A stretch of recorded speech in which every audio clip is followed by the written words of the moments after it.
Arestado ng nakaduty mga tanod at barangay opisyal ang isang kawatan na nambiktima kahapon ng madaling araw sa isang pamamahay sa bahagi ng Barangay Rosary Heights No. 11 sa lungsod ng Cotabato. Kinilala sa report ng pulisya ang suspect na si Khalid Namla, 37 anyos, residente ng Barangay Baguatres ng parehong lungsod. Ayon kay Kagawad Romeo Collado, ang suspect ay nakatangay pa ng cellphone bago pa minalas at tuluyang nasakote.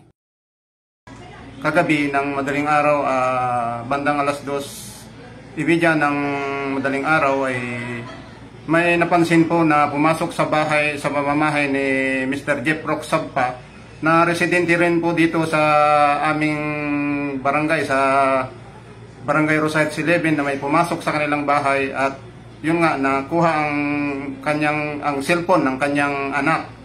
Kinumpirma naman ni Station 2 Commander Captain Chupisto Ferrer na may nakabinbing pangkasong theft ang suspect noon pang 2015. Kaninang madaling araw, kanina nasa kote itong suspect sa pagtangkang pagnanakaw sa area nila.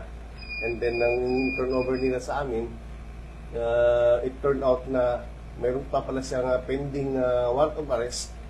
Last 2015, yan, nagawa ito, then lumabas yung warrant of arrest 2019. So, in-serve na namin yung warrant na yun for theft. Pag nanakaw pa rin yung kaso niya.